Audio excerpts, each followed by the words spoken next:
Good evening, students. Around 4 sums we have solved in final account, and today I am taking next sum of final account. Sum number is 11 number,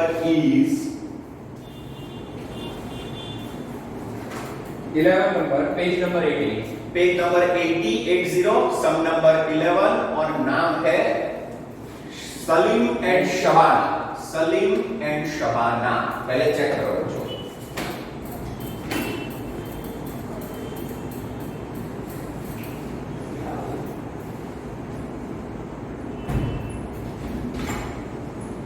मिला?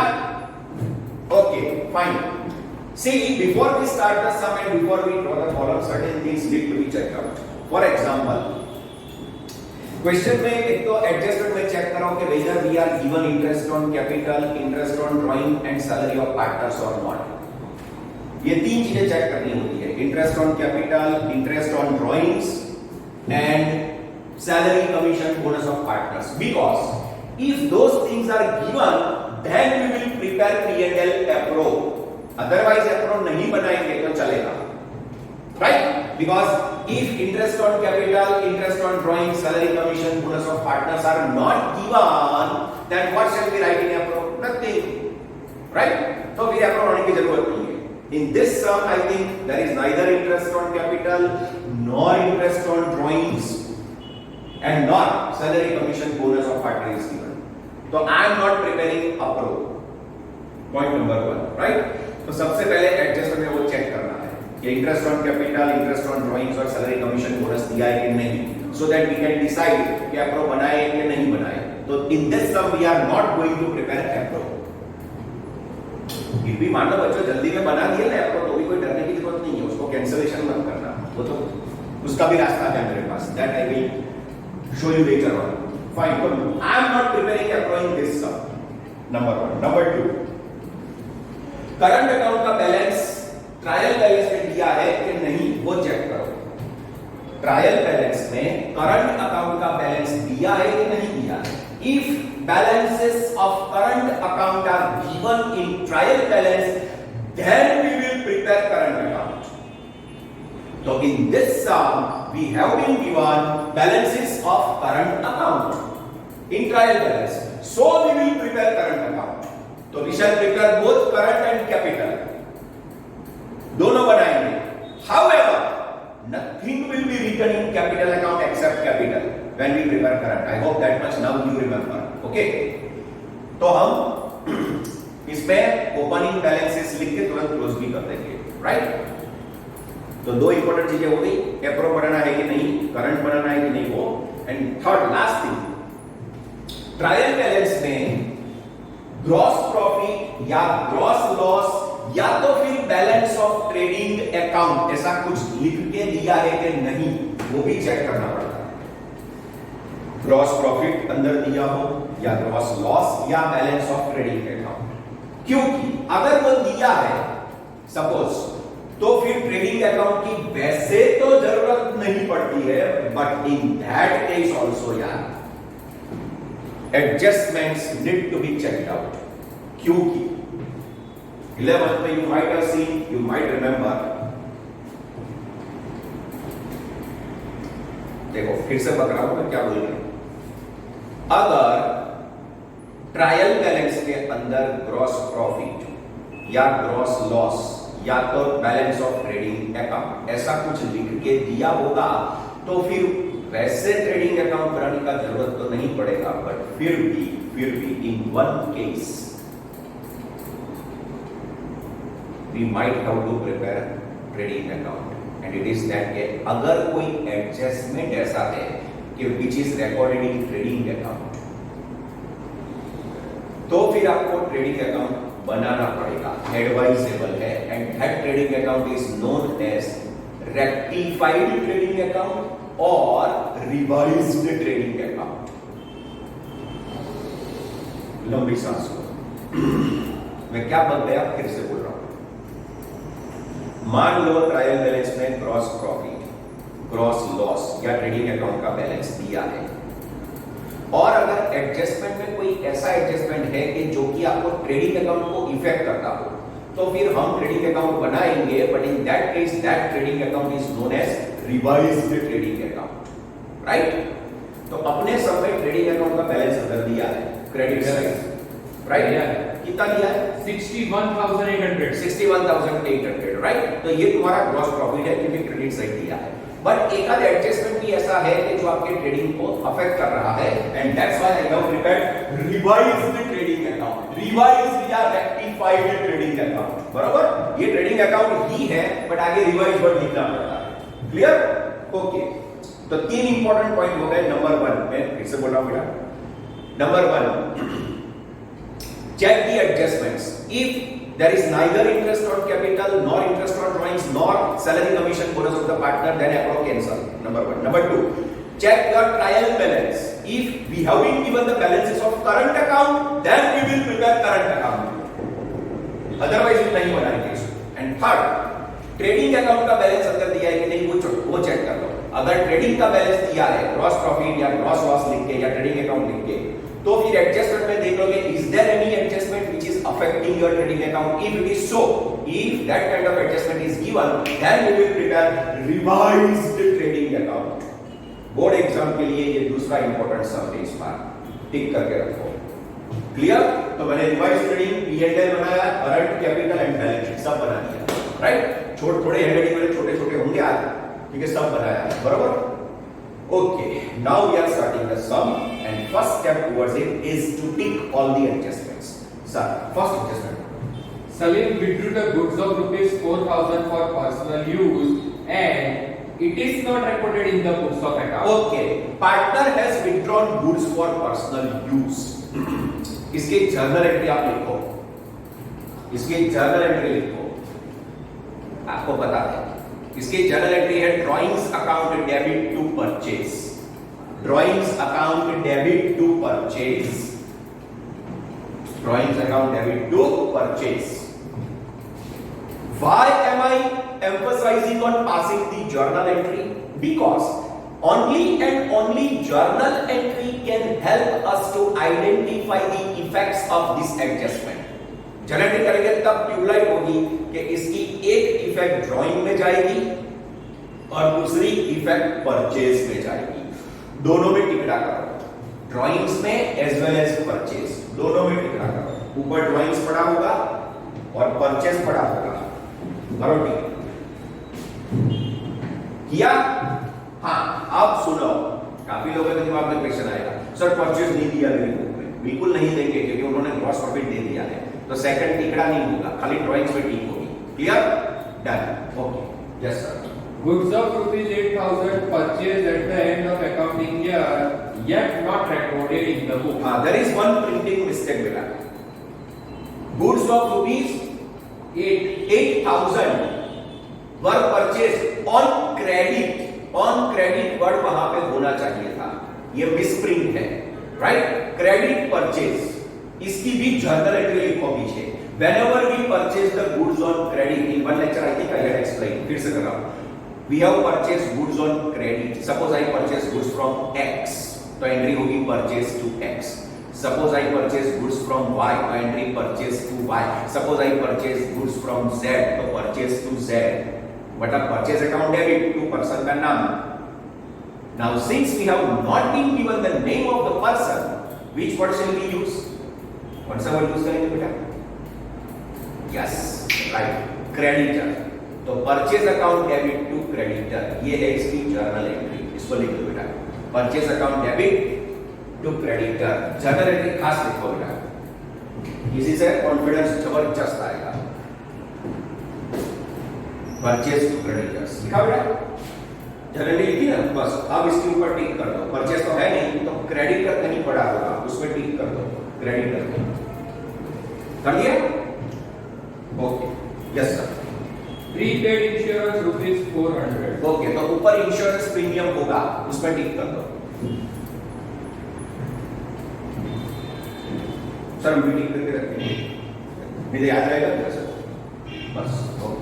From debtors rupees 800 is not recoverable. Okay, Comma, provide 5% BDR on debtors. तो ऊपर debtors as well as bad debt दोनों होगा बेटा, सब में tick कर दो, डेटर में as well as bad debt दोनों में टिक कर दो। Yes sir, right. Discount reserve on debtors is not required. Okay, तो ऊपर डिस्काउंट रिजर्व होगा, उसमें भी टिक करो। चलो sir, right. Provide debris on plant and machinery at 20% and on furniture 5%. तो प्लांट मशीनरी और फर्नीचर दोनों में टिक करो, प्लांट मशीनरी एंड फर्नीचर दोनों में टिक करो। Done, then complete, fine, let's proceed. तो मैं ट्रायल बैलेंस से शुरू कर रहा हूं एज यूजुअल बेटा, ठीक है? Okay, yes. Number 1, capital balances. Okay, capital will have credit balance by balance brought forward. Yes sir, पहले का 160, 1,60,000. 1,60,000, okay, 120, 1,20,000. 1,20,000, okay. Now बच्चों, as we know कि since we are preparing current account, nothing else will be recorded here in capital account. अब इसमें कुछ नहीं लिखना है, because everything will be recorded in current account now, right? तो मैंने आपको लास्ट लेक्चर में या लास्ट समय में बोला था कि when we are preparing current account, nothing will be written in capital account except capital itself, and that's why it is advisable to close this account immediately. तुरंत इसको क्लोज कर दो। To balance carried forward 1,60,000 and 1,20,000. तो 1,60,000 and 1,20,000, right? 1,60,000 and 1,20,000. Immediately after closing this account, आप यहाँ पे capital लिख दो, balance sheet liability side S1 S2। आप लोग ऐसा मत लिखना हो S1 S2, आप पूरा लिखना सलीम शबाना। 1,60,000 and 1,20,000। आउटर में 2,80,000, राइट बेटा? बस ये अपना काम हो गया। अब इस अकाउंट के सामने देखने का ही खत्म। Yes sir, then Current account balances. Salim having debit balance okay. 10,000. अच्छा, अब बच्चों है ना, मेरे पास टेक्स्ट बुक की शायद ओल्ड एडिशन है, सुनो ध्यान से। इसके बैलेंस इसमें कुछ गड़बड़ है शायद, क्योंकि जब पहले साल बुक आई तो ये सलीम और शबाना का बैलेंस ऊपर नीचे हो गया था। सलीम और शबाना का बैलेंस ऊपर नीचे हो गया था, मतलब सलीम का बैलेंस शबाना में और शबाना का सलीम में चला गया था। इसमें रेक्टिफाई हुआ है कि नहीं मुझे पता नहीं है, तो मैं मेरी टेक्स्ट बुक को सही मान के अभी चल रहा हूं। बैलेंस शीट तो टैली हो ही जाएगी सबकी, आपकी मेरी सबकी, but whatever is given in my textbook, I am considering it right and I am following that textbook only. आप आपकी बुक में अगर कुछ चेंज हो तो उस हिसाब से बैलेंस लिखना, राइट? खाली ऊपर नीचे शायद हो गया है, ऐसा मुझे याद है। मैं मेरी टेक्स्ट बुक को सही मान के चल रहा हूं, और मेरी टेक्स्ट बुक में क्या है? यस सर, क्या है अपनी में? Salim having debit balance 10,000. Salim का डेबिट बैलेंस, तो debit balance should be written on debit side, credit balance should be written on credit side, simple, no pimple, right? Debit balance debit पे लिखो, credit balance credit, तो दोनों side में short में लिखूंगा, और 2 बाय अवॉइड कर रहा हूं for want of space, brought forward. Salim पहला और सलीम है ना? Number 1 Salim, number 2 Shabana. हाँ, तो सलीम में डेबिट बैलेंस बोला। Yes, मैंने सलीम में डेबिट बोला। ये जो फर्स्ट कॉलम है वो, हाँ, ये सलीम है बच्चों, पहला सलीम है, सलीम। तो सलीम में डेबिट बैलेंस, एक सेकंड मेरा ना नाम लिख ही देता हूं, तो आपको एसएल और एसएच लिख दो। एसएल यानी सलीम, एसएच यानी शबाना। हाँ वही मैं लिख शॉर्ट में लिख दो आप ऐसे। क्या बच्चे बेचारे तो हाँ, उसको कंफ्यूजन ना हो ना। एसएल यानी सलीम।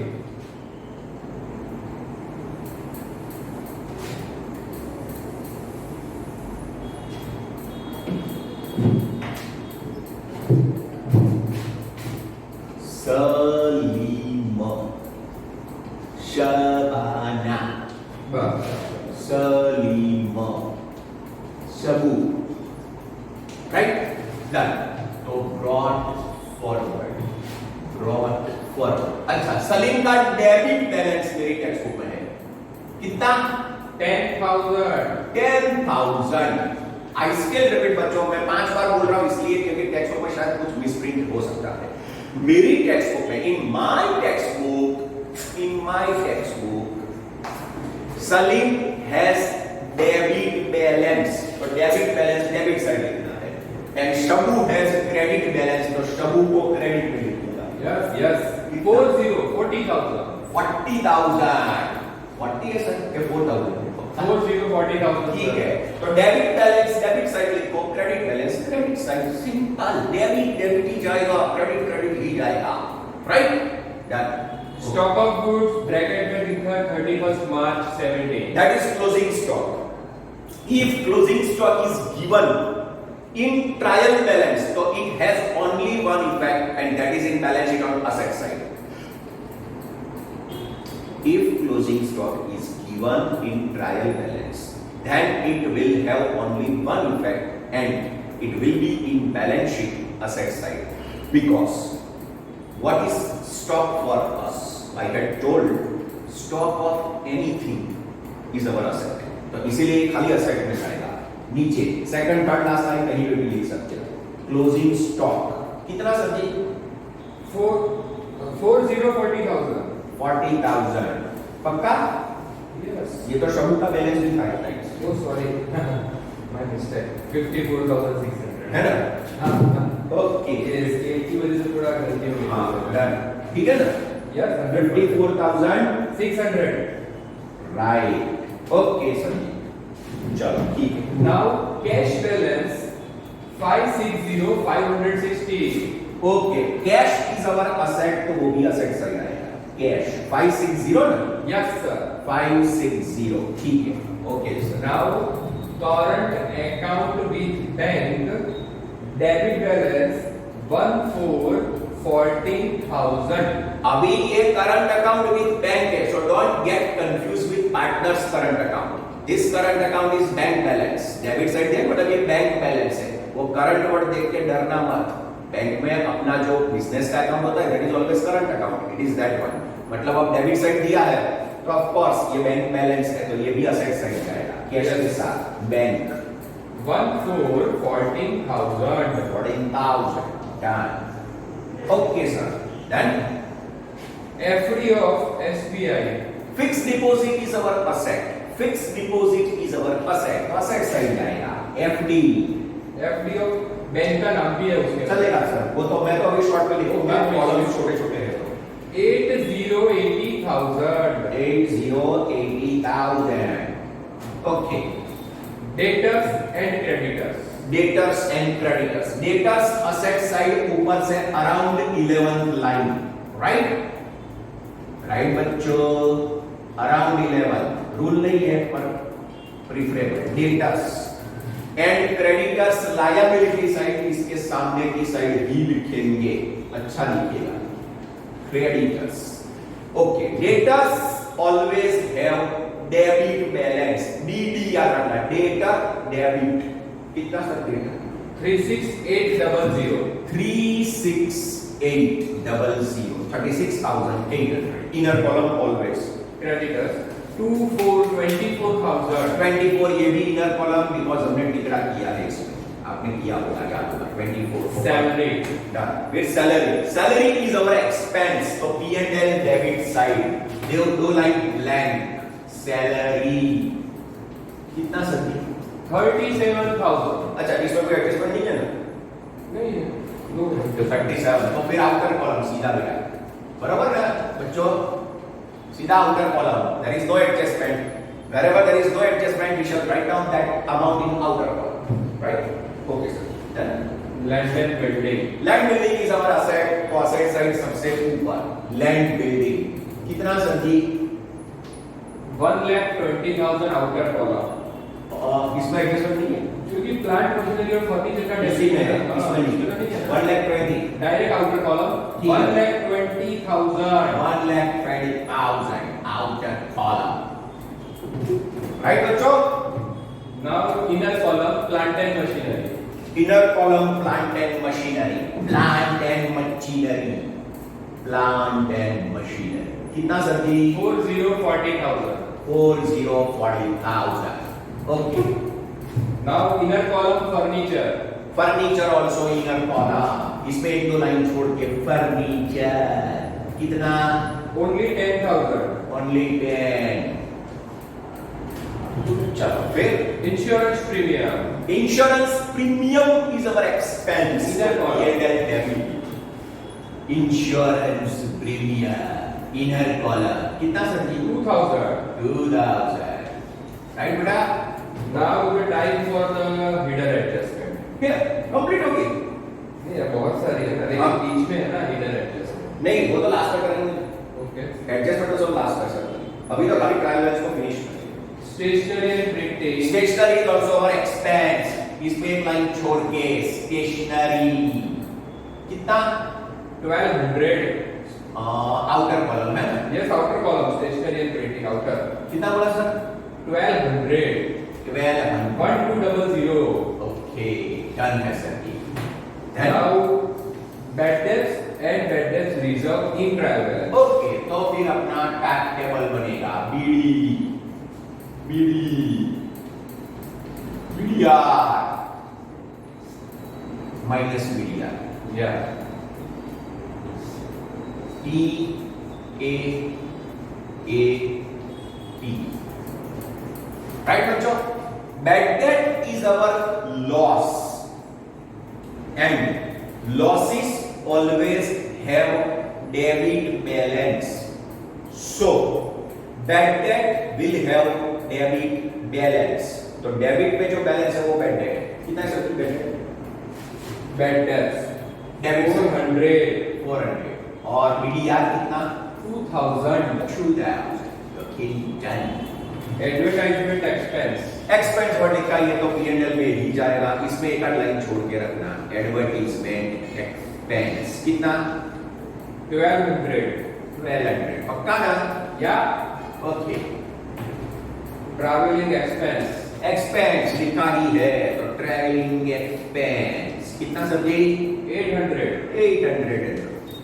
चलो फिर Now trading account credit balance 61,800. हाँ ये आपका ग्रॉस प्रॉफिट है. As such, it should be written in profit loss account. You know it very well. GP is transferred in profit loss account. But in this sum, since we are preparing revised trading account, this balance of trading account must be transferred in trading account only, and that also on credit side. देखो बच्चों, side तो कभी change करनी ही नहीं है. मतलब जो amount debit side है वो डेबिट ही लिखनी है, क्रेडिट है वो क्रेडिट लिखनी है, except purchase return, sales return and BDR. बाकी फिक्स है, डेबिट वाला डेबिट में लिखो, क्रेडिट वाला क्रेडिट में. राइट? तो ये यहां पे लिखेंगे हम बाय ट्रेडिंग अकाउंट. ब्रैकेट में लिखेंगे एज पर ट्रायल बैलेंस. कितना है सर जी? 61,800. 61,800. हाँ अब सुनो. Now something very interesting. Some of you who are very conscious, intelligent तो सब हो तुम, but who are very conscious, they might have one question. Sir gross profit तो डेबिट साइड लिखा जाता है, ये क्रेडिट में क्यों लिखा? ये है तो ग्रॉस प्रॉफिट क्योंकि क्रेडिट में दिया है. तो why did you write it on credit side? क्योंकि जीपी तो हम यहां लिखते थे, याद करो. शायद आप में से जो लोग कॉन्शियस होंगे ना उनको ये क्वेश्चन होगा. तो उसका आंसर सुनो. हम जब नॉर्मल सम करते थे ना तब हम जीपी यहां लिखते थे. क्योंकि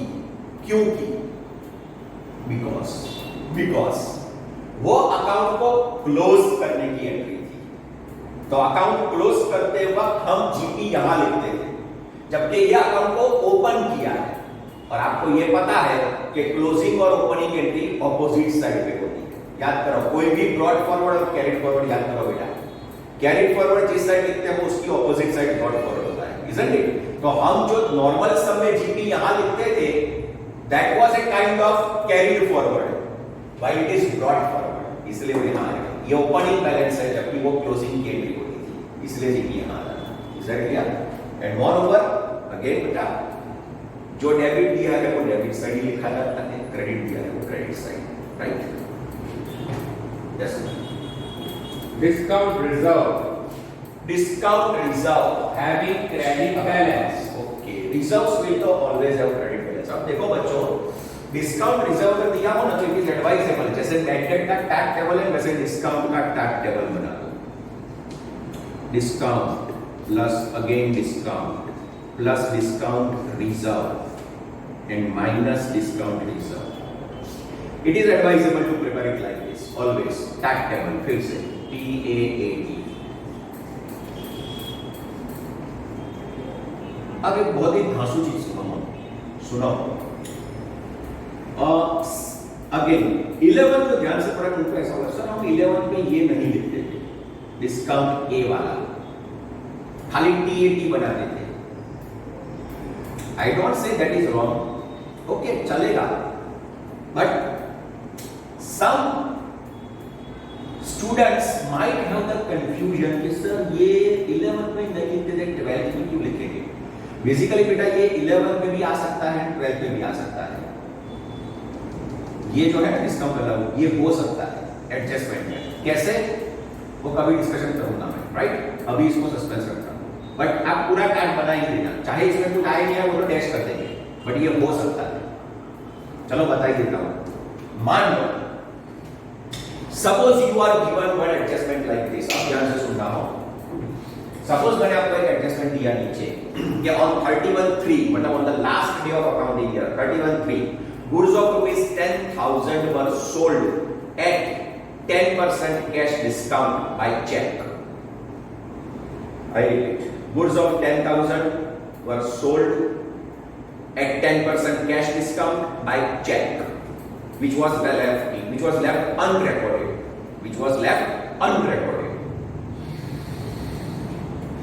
I repeat third time beta. Goods of 10,000 were sold at 10% cash discount by check, and this transaction was left unrecorded in books of account. तो इसकी जर्नल एंट्री होगी bank debit discount debit to sales. Clear? Bank debit discount debit to sales. Bank debit because we have sold them by cheque, तो bank debit discount debit to sales. तो अगर ये adjustment exam में दिया हो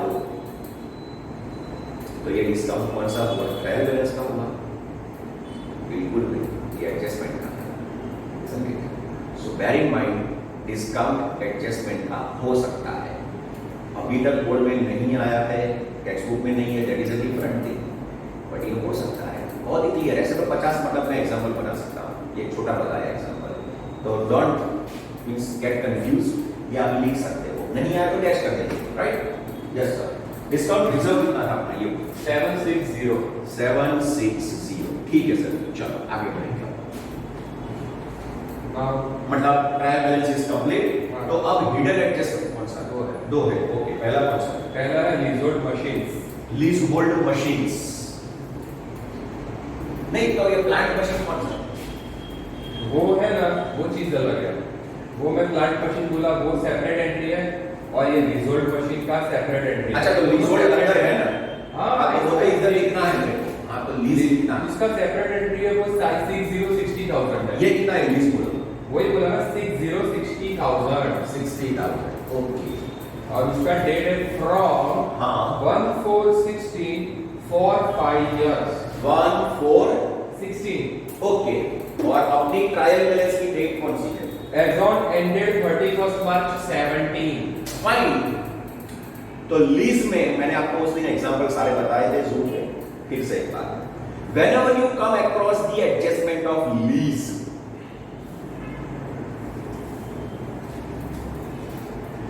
तो first of all you will find out कि whether lease is taken in current year or not. You will find out whether lease is given or taken in current year or not. If lease has been taken in current year, if lease has been taken in current year, तो फिर तुम लोग बच गए, समझ लो बच गए in the sense orally calculation हो जाएगा within 2 seconds. I repeat, whenever you come across the adjustment of lease, first of all you will find out कि whether this lease has been taken in current year or not.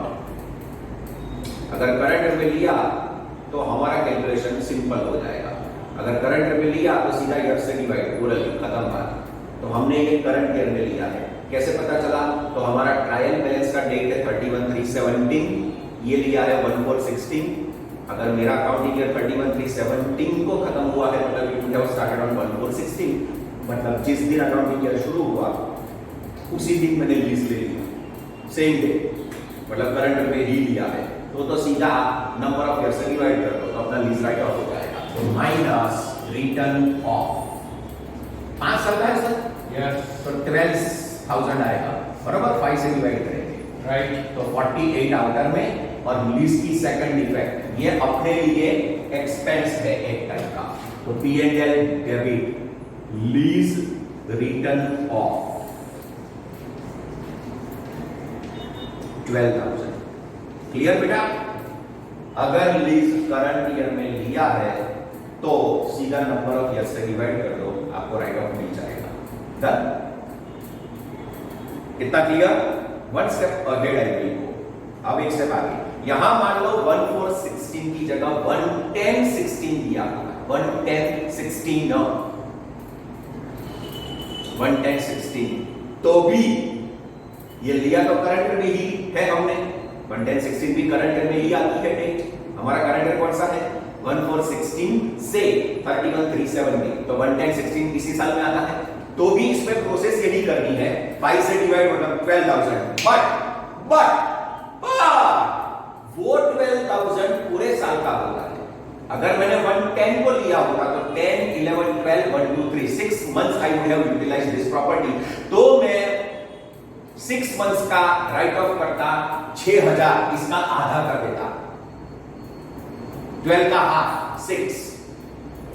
I repeat, अगर मैंने lease 1/10/16 को लिया होता तो भी current में लिया, तो 5 से पहले डिवाइड तो कर ही दो, ओरली तो 12,000 मिला आपको। 12,000 अमाउंट जो होगी वो ऑलवेज पर एनम की होगी, ऑलवेज पर एनम। अगर मैंने 1/10 को लिया तो मुझे तो 6 महीने का ही राइट ऑफ करना है, तो अगर पूरे साल का 12,000 तो 6 महीने का आधा 6,000 हो जाएगा, तो मैं यहां 6 माइनस करता अगर 1/10/16 होती तो। क्लियर? डन। वैसे इसका एक सेपरेट वीडियो मैं बना रहा हूं, उस दिन जूम पे लिया था, but I am preparing video for leasehold property that I will send you, right? Yes sir. दूसरा adjustment hidden, loan from Shabana, loan from Shabana, loan from anybody is our liability, तो ये हम लिखेंगे बैलेंस शीट लायबिलिटी में, loan of Shabu. कितनी sir? 60,000। 60,000, okay. अब sir क्या करेंगे, अगर कोई हिडन एडजस्टमेंट आता है, अभी सुनो ना, कोई एडजस्टमेंट आता है हिडन, तो भी हम ये अमाउंट तो पहले लिख देंगे, या पहले बोल ही देंगे, अमाउंट तो लिख ही देंगे, फिर एडजस्टमेंट बाद में करेंगे, ओके, बराबर, so that nothing is missed out, okay, right ना? ओके। अब यस बच्चों, 60 की लोन इस वक्त परसेंटेज दिया है, कुछ दे दिया, परसेंटेज नहीं दिया, तो आप आगे आ गया था बेटा, इफ वी हैव, वी मतलब फर्म, हम मतलब फर्म, हम मतलब firm, if we have borrowed loan from partner and the rate of interest is not mentioned in the question, then according to Indian Partnership Act 1932 we must calculate 6% interest. ये partner की loan के लिए है, बाकी कहीं पे भी नहीं है। Bank loan, relatives loan, friends loan उसमें ये एप्लीकेबल नहीं है। This rule is exclusively for partners loan. तो I repeat, if we have borrowed loan from partner and the rate of interest is not mentioned in the question, then compulsorily 6% we will calculate. तो मुझे इसका 6% लेना है, right? तो इसका 6%, तो 60,000 उसका 6% मतलब 6/100 and apart from that you have been given the date. कौन सी डेट है सर? 1/10/16. तो 6 months का काउंट होगा 10 11 12 1 2 3 तो 6 months राइट तो ये अमाउंट आएगा आपका अराउंड 1800 मेरे हिसाब से या तो 1800 आपका इंटरेस्ट हुआ बट अब this much interest was to be paid to Shabana so on one side it is my expense the other side it is outstanding मतलब my liability as I had told बेटा normally I emphasize my word normally each adjustment will have two effects because we are learning double entry bookkeeping system normally इसलिए बात होगा ऐसे भी adjustment होंगे जिनकी 3-4 effect भी आएगी और ऐसे भी होंगे जिसकी एक इफेक्ट आएगी एक समय आई थी ऐसे खैर तो what is interest on loan for us just keep on asking this question to yourself what is interest on loan for us तो तुरंत क्लिक होगा एक्सपेंस तो पहली इफेक्ट P&L डेबिट तो प्रॉफिट लॉस में debit side interest on loan of Shabu मैं शबाना और सब नहीं लिखता जगह नहीं है इसलिए बेटा 1800 एंड मोर ओवर इसकी second effect liability side loan में प्लस आउटस्टैंडिंग इंटरेस्ट 1800 तो आउटर में हो जाएगा 61800 राइट अगर ये 1800 डायरेक्ट बाहर लिखोगे तो भी चलेगा एक्सेप्टेड कोई टेंशन नहीं है उसका या प्लस करके लिखो तो भी चलेगा डन दो इफेक्ट कंप्लीट बेटा क्लियर सर डन अब हम लोग आउटर एडजस्टमेंट्स को सॉल्व करेंगे वन बाय वन बराबर डन तो जितुलाल ओ जितुलाल क्या जाओ ना हाँ जी सर पहला एडजस्टमेंट करो sir Salim withdrew the goods of rupees 4,000 for personal use that is not recorded in books. तो इसकी जर्नल एंट्री बच्चों मैंने आपको बताई ड्राइंग्स डेबिट टू परचेज मतलब इसकी एक इफेक्ट ड्राइंग्स में और एक परचेज में जाएगी ड्राइंग्स तो याद करो बेटा ड्राइंग्स हम कहां पे लिखते हैं where do we write drawings याद करो where do we write drawings तो कुछ लोगों को अभी ऐसा होगा सर बैलेंस शीट में को टेबल में वो तो 11 में कर देते हैं अभी हम ड्राइंग्स कहां लिखते हैं कुछ सब में कैपिटल अकाउंट में बट ये सब में तो कैपिटल क्लोज करंट अकाउंट क्या है ना तो ड्राइंग्स जाएगा करंट अकाउंट की डेबिट साइड इधर पे टू ड्राइंग्स राइट कितनी अमाउंट है सर जी 4,000 और कौन है सलीम के शबाना Salim तो सलीम में 4000 शबू में डैश ये एक इफेक्ट हो गई बेटा अब परचेज में ये माइनस करना पड़ता है बट इधर तो झोल है परचेज तो है ही नहीं अगर परचेज दिया होता सब में बच्चों तो मैं परचेज में से इसको माइनस कर देता बट परचेज तो सबने दिया ही नहीं है तो क्या करेंगे तो फिर we are left with no other choice but to write it down on credit side क्योंकि यहां अकाउंट क्रेडिट हुआ तो ये तो क्लियर है कि इसकी इफेक्ट क्रेडिट साइड ही जाएगी राइट तो आई रिपीट बेटा परचेज दिया होता ना सब में तो मैं परचेज में से माइनस करता इसको बट परचेज तो है नहीं तो I don't have any other choice but to write it down on credit side because purchase has been credited over here और क्रेडिट जर्नल एंट्री में हुआ तो वो लास्ट तक सब में क्रेडिट ही होगा जनरल एंट्री में क्रेडिट हुआ तो लेजर में भी क्रेडिट होगा प्राइम बैलेंस में भी क्रेडिट जाएगा फाइनल अकाउंट में भी क्रेडिट साइड जाएगा तो ये जाएगा परचेज इधर बाय परचेज और ब्रैकेट में हम लिखेंगे गुड्स विथड्रॉन राइट विथड्रॉन पूरा लिख देना 4000 क्लियर बच्चों ऑलवेज आई स्टिल एम्फसाइज बेटा जर्नल एंट्री ऑलवेज करना तो तुरंत इफेक्ट पता चल जाएगा yes sir then goods of rupees 8,000 purchased at the end of accounting year on credit ये वर्ड शायद टेक्स्ट बुक में प्रिंट नहीं हुआ तो ये लिख देना कि purchase goods on credit if I have purchase goods on credit तो जर्नल एंट्री होगी purchase account debit to creditors purchase to creditors journal entry यहां से दो इफेक्ट क्लियर, एक परचेज में जाएगा, एक क्रेडिट में जाएगा, राइट? परचेज डेबिट है तो डेबिट साइड लिखेंगे टू परचेज, ब्रैकेट में अनरिकॉर्डेड, खाली ये तो लिखना होगा, बाकी चलता है, टेंशन नहीं। कितना है सर जी? 8,000। और सेकंड इफेक्ट क्रेडिटर में, वहां प्लस हो जाएगा कि ये अनरिकॉर्डेड है, रिकॉर्ड करेंगे तो क्रेडिटर भी बढ़ेंगे, अनरिकॉर्डेड परचेज 8,000, तो 24 प्लस 8 32 आउटर में, yes sir. Then prepaid insurance 400. prepaid, what is prepaid for us? Prepaid is our asset, prepaid is our asset, prepaid is our asset। तो पहली इफेक्ट असेट साइड, नीचे जो ये लिखा होता है कैश, उसके ऊपर नीचे कहीं भी प्रीपेड इंश्योरेंस कितना? 400। एंड सेकंड इफेक्ट, हमारे इंश्योरेंस एक्सपेंस में से माइनस, प्रीपेड ऑलवेज माइनस होगा, 400, आउटर में 1600, बराबर बेटा? क्लियर? प्रीपेड माइनस होगा, ओके चलो सर। देन चीयर्स, नहीं साथ में अपने को ऐसे ही मिला।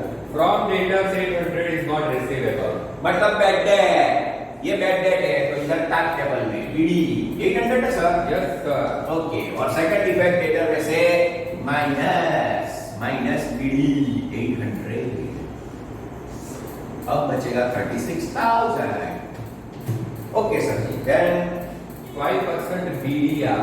ओके, तो 36,000 का 5% बीडीआर, 5% मतलब 1800, तो अभी मेरे पास बचेगा 34,200।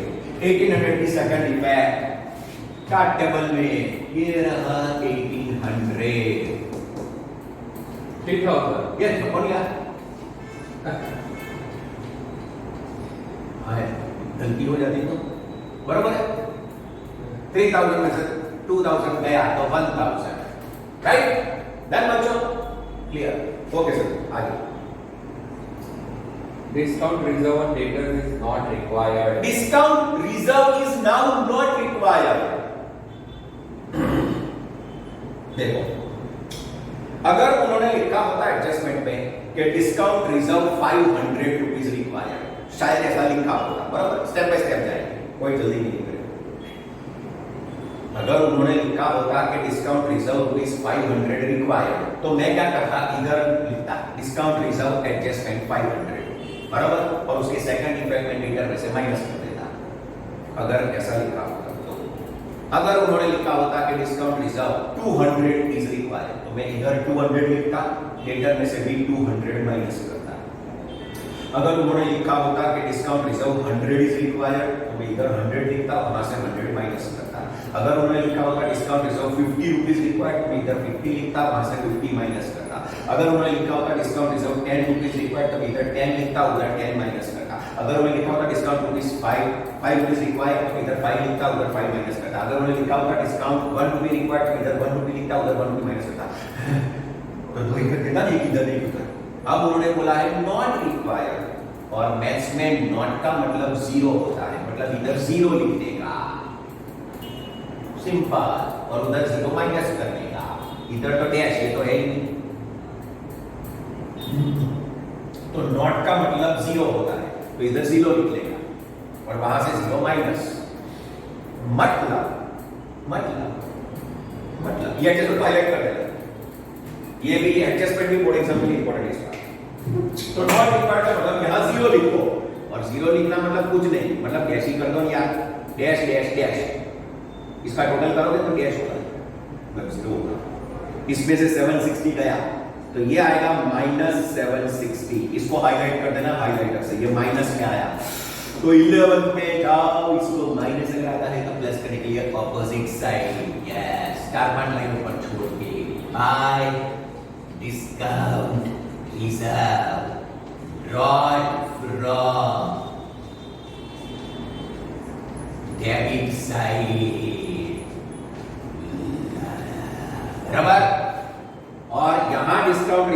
जीरो है तो लेटर में से जीरो माइनस, मतलब यहाँ पे भी कोई इफेक्ट नहीं आएगी, ये सीधा आउटर में चला जाएगा 34,200. Clear? Okay, that's a natural result. Depre on plant machinery 20%. Plant machinery में डेप्री कितना? 20%. तो 8,000 होगा ना? करेक्ट. करेक्ट. ओके, तो 32 आउटर में आएगा. Apart from that it is my expense, तो P&L डेबिट में आएगा depre on plant and machine 8,000.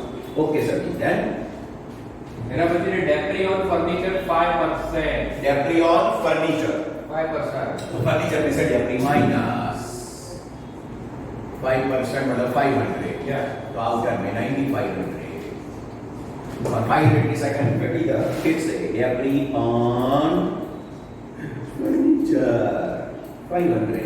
Okay sir, then complete. बस हो गया और कुछ नहीं. खत्म. तो फिर टोटल करेंगे हम 65,800, राइट? या 65,800. तो ये बाकी का डिफरेंस पड़ा 57,800. 57,800 to profit and loss account, bracket में ग्रॉस प्रॉफिट. ये जाएगा credit 57,800 by trading account, bracket में जीपी. इसमें कुछ अंदर नहीं रह गया भाई, इधर कुछ जुड़ा कुछ हो गया, तो माइनस का तो सामने गया बस. तो total of which side seems to be debit side total will be more. Debit ज्यादा हो रहा है. या लग रहा है ऐसा. चलो लेट मी डू इट. 00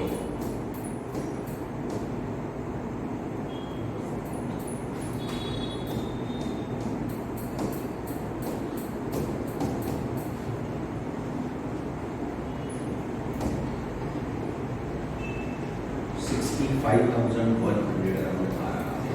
और इसमें से इन दोनों को माइनस करेंगे बेटा, तो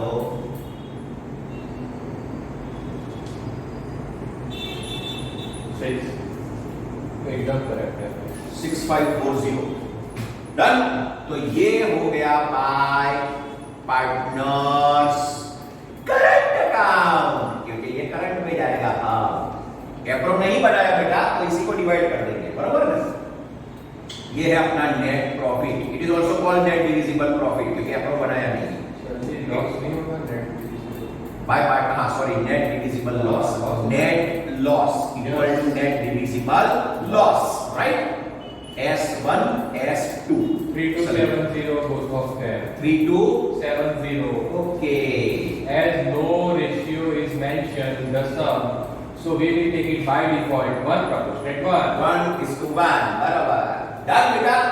और ये जाएगा करंट अकाउंट में, इधर क्रेडिट तो करंट अकाउंट में debit to profit and loss account, bracket में नेट लॉस, और you may call it net divisible loss. 3270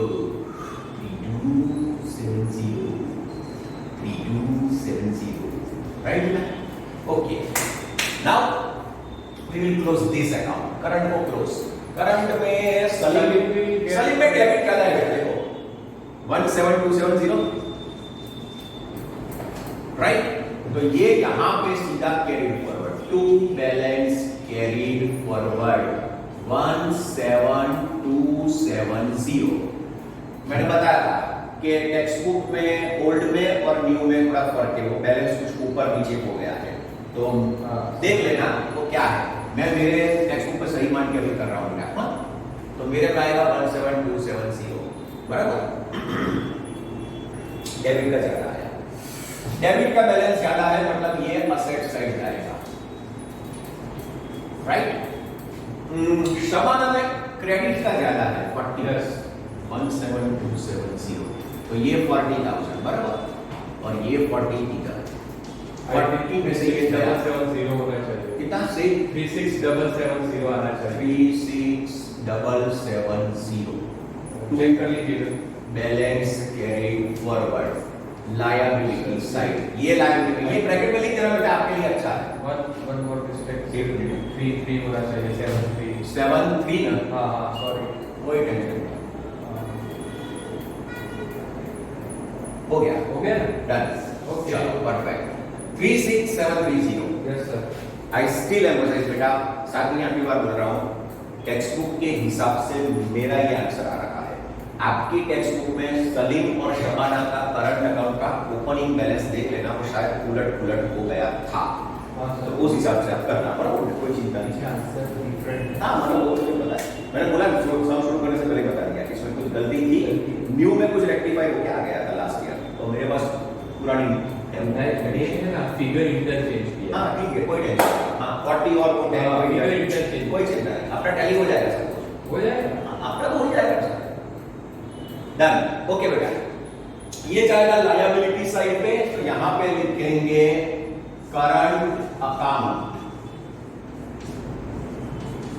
ये है शबाना, ब्रैकेट में शबाना 36730, और ये जाएगा असेट साइड, कहीं पे भी लिख सकते हो, कोई टेंशन नहीं, करंट अकाउंट सलीम,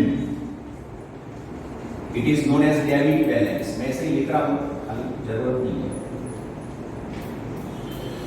ये है 17270, राइट? करेक्ट। अब इसमें कुछ इनर कॉलम में रह नहीं गया, उतना देख लो, बस सब कुछ बाहर आ गया, तो फिर आप टोटल कर देंगे 30,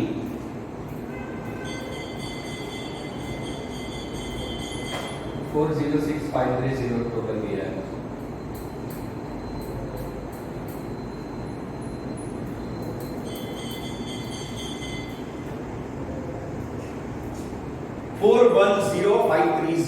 अगेन वो करंट अकाउंट की वजह से ये बैलेंस मेरा इतना आएगा, मेरा इस साइड एग्जिट इतना आ जाना चाहिए, तो बात खत्म होगी।